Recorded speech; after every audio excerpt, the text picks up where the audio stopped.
So I have officially finished Egghead, but there's still a lot of things I want to talk about. So consider this a loose, unscripted format where I'll be rambling to you, and I'm not going to really focus on the visuals. And also, obviously, spoilers for Egghead. Just all of it. Egghead to me was an extremely enjoyable arc despite lasting over 50 chapters. After the events of Wano, I was expecting something a little bit shorter, a little bit calmer, and in the end, it feels like we ramped it up to 100. But I think that it felt a lot more refreshing to me, a lot calmer to me, a lot more diverse. In part, I think is because I spent a little bit longer to read through it. I think I finished reading and reviewing Alabasta in like the span of a week.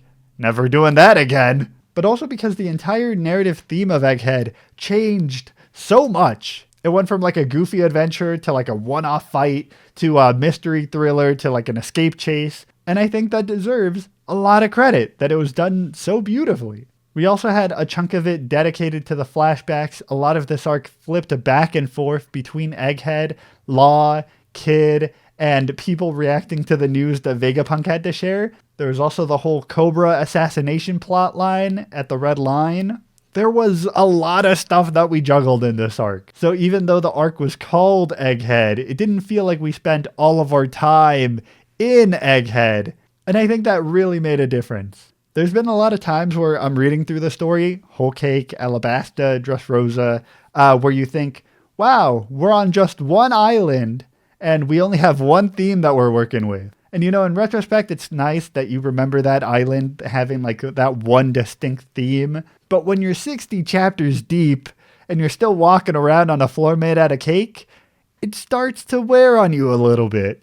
I think that when you're in the midst of an arc, a lot of things from that arc feel really relevant, but when you finish reading that arc, they become irrelevant. I'm not sure if that affects you guys as well, but like sometimes I'll be reading an arc and I'm hyper focused on trying to talk about everything, and it feels like I'm stuck in an arc for weeks. And then when it's over, you know, you got to move on to the next arc. You got to talk about the new things that are immediately coming up. And so some of the old things from the past arc, they're not going to be mentioned for like a few hundred chapters or so. So it kind of distorts a lot of my perception of the arc. And I have to look back at a whole bunch of old chapters to realize that like, no, these chapters are like pretty relevant too. I can't just ignore them. Like Whitebeard's kid.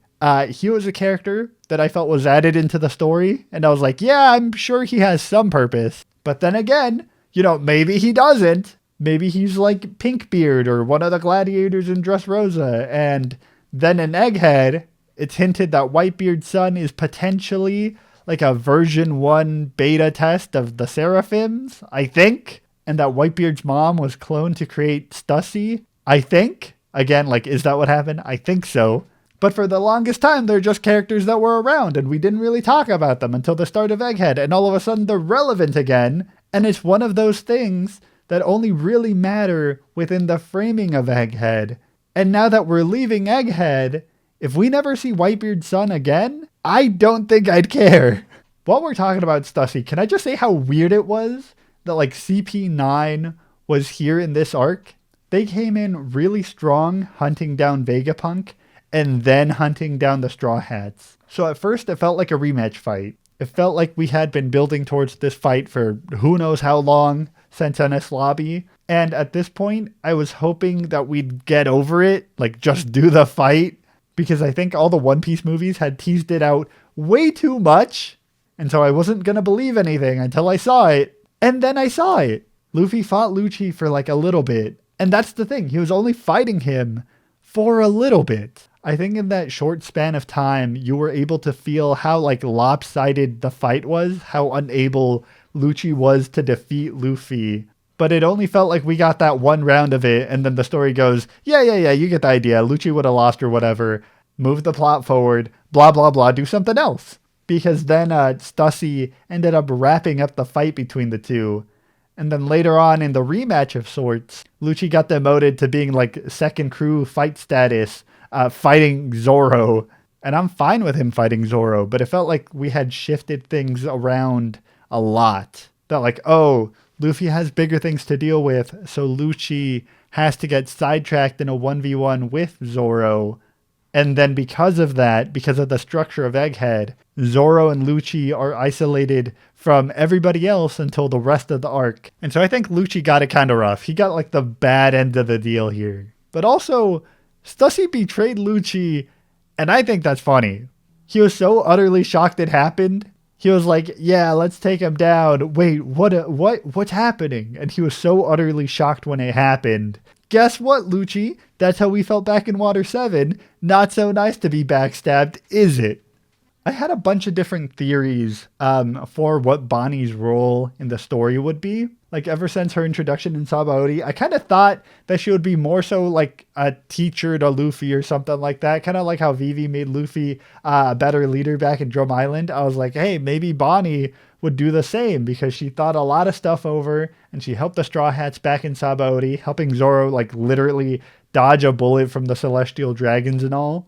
We were also kind of saving her for last. She was like one of the last, she was also like one of the last supernovas that we ended up using. But since then, she's had such a character arc. Blackbeard captured her a while back. She went solo. She's going to marry Jois. And by the time we got to Egghead, she had been completely rebuilt as a character. So I gave up on trying to figure her out. I'm not going to lie. I just sat back and enjoyed Egghead because it was a wild ride. All right. I was like, oh, Kuma's your father? Yeah, I kind of got that, I guess. What is Kuma and Vegapunk's deal? Like, everything was up in the air. And tying their backstories, like tying Kuma and Bonnie's backstories to Sun God Nika, yeah, that wasn't on my list. Like, how do you predict that? I think it's beautiful how this arc, Wano, and I'm sure like future arcs, will utilize Gear 5th and Joy Boy and like Sun God Nika. I think Wano introduced Gear 5th a little bit out of nowhere, and while I enjoyed Wano regardless, I was expecting to eventually be filled in about Joy Boy and Sun God Nika, and I just wanted them to get a lot more explanation, more screen time, more world building. But I knew like, okay, we just introduced them in Wano, and now we're gonna have to wait like 100 chapters for for any of that. Something that I think Oda is really good at is that slow burn world building, where you get introduced to an idea and you'll wait around for 50, maybe 100, maybe 300 chapters before it gets elaborated on. When the robot was introduced in Egghead, it's one of those moments where you see it and you go, all right, maybe this ancient robot will be used in the next chapter. Maybe we're not going to see it for the next 100 chapters. Who knows? But in Egghead, we really told and then showed everything almost immediately. We saw Bonney potentially having different forms with her fruit ability, and then it paid off with Gear 5th. And that is a beautiful part of the arc. And I kind of want to talk about how that ability works. In my mind, she can age, she can de-age, and she has like a distorted version of different futures. But how exactly that works is still in the air for me. For example, when she tried to turn into Gear 5th Bonney, I think it's implied that she couldn't just imagine herself as Gear 5th because she didn't know what that meant. She could somewhat transform, but her abilities were a little off and they didn't last, implying that if you don't understand the future that you're trying to imagine, then you can't distort into it. But eventually she understood that Sun God Nika, that Joy Boy, that like this version of freedom looked like Goofy. That this version of freedom looked like Luffy in Gear 5th, and so she was able to imagine a version of that. Bonney was able to imagine a version of herself as Joy Boy because she had a point of reference. She had seen Luffy in that form, but that's still very different from actually imagining yourself having the devil fruit. I want you to think about it like this for a second, right? Imagine a distorted version of yourself, like a different version of yourself, where you had Luffy's devil fruit. Not Gear 5th, the original form, the like rubbery, wonky form that Luffy had to train up since he was a kid. Now imagine having to train that up to get it functional and then develop that to the point of accessing Gear 5th by having to go through all the hurdles that Luffy had to go through. That conceptually is a way different interpretation of Gear 5th than imagining Gear 5th as just the pinnacle of freedom. That, I think, would be a way different, distorted version than the version that I think Bonney came up with, which I think is just imagining herself as Joy Boy, like as a version of freedom. And the reason why I say this is because Bonney like might potentially have one of the best devil fruits out there if you're able to imagine a distorted version of yourself in which that version of you had any different devil fruit. Does that make sense? You could think of a distorted version of you in which you had Ace's fire fruit, or a distorted version in which you had Whitebeard's earthquake fruit. And then you do. You can imagine other people having that fruit ability. And then they do for a little bit. So let's go back to Bonney with Gear 5th, right? I think that like big picture, as a whole, in Egghead, it didn't really do much. Like if Bonney did not unlock that ability, the story would not have changed that much. We still would have gotten away and met the giants and blah, blah, blah. However, it's pretty cool. And I think that character-wise, Bonney getting Gear 5th had completed her emotional arc. Both her and Kuma have been desperately clinging on to hope, trying to find Joy Boy, and not only have they both found Joy Boy, but through their respective arcs have also became Joy Boy, and became that very ideal of freedom that they were aspiring to find. And I think that's beautiful. That's where I think the meaning and the beauty of Bonney obtaining Gear 5th comes from. As a little bit of a side note, I love that when Bonney gets Gear 5th and both her and Luffy fight Saturn, their fights emphasize Bonney, kind of like if Luffy was giving her the spotlight. I don't know how much of that is intentional, but like when you see both of them fighting together, we see that Luffy is letting Bonney get all of the action. When they team up and they attack Saturn, Luffy is very intentionally punching the very edges of Saturn while letting Bonney punch the very center. That is just a very small detail that I think gives a lot of character to Luffy while making the panels show off Bonney. That's just some good panel work right there that I want to highlight.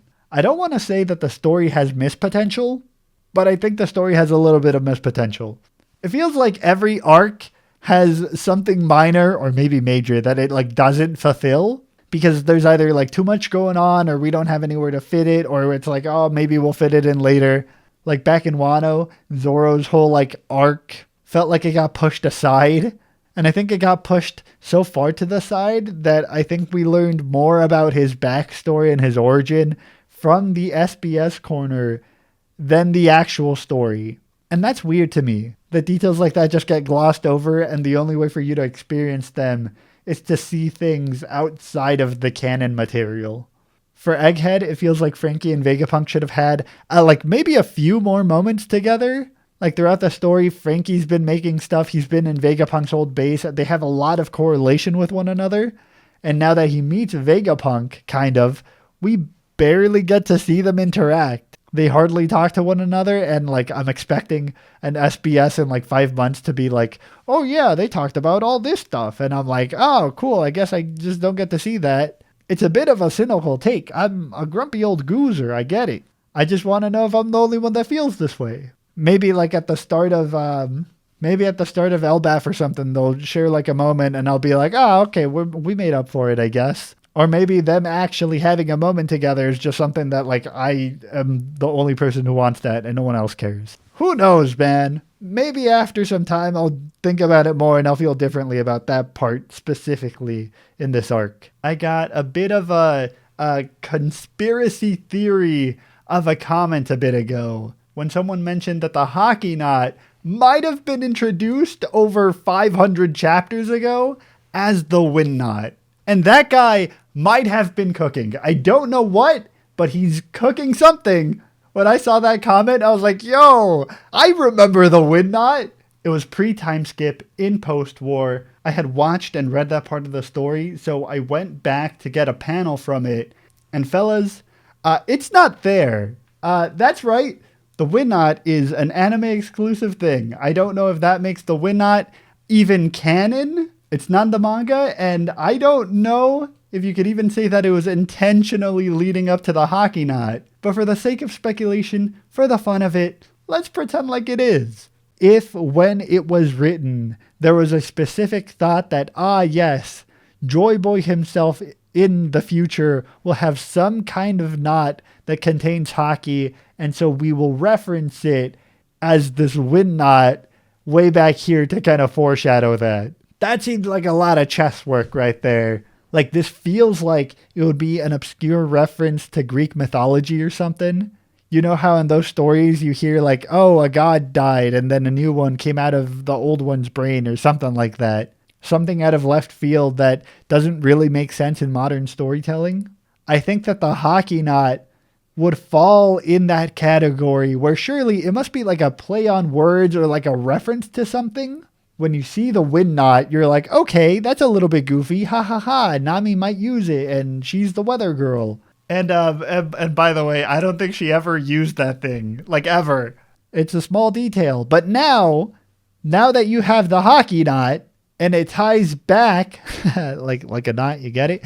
So you have the hockey knot that now ties back to the wind knot. Now all of a sudden, it's not a coincidence. Now all of a sudden, it has way too much value in the plot for it not to get dissected as like this weird thing that it is. Now when I see the hockey knot, I think, is that a reference to something? It might be. It might not be. Like when Zanisha was revealed and it was like, wow, that's a giant water elephant. I've seen a few giant elephants in water walking around in the ocean. Is that a reference to something specific?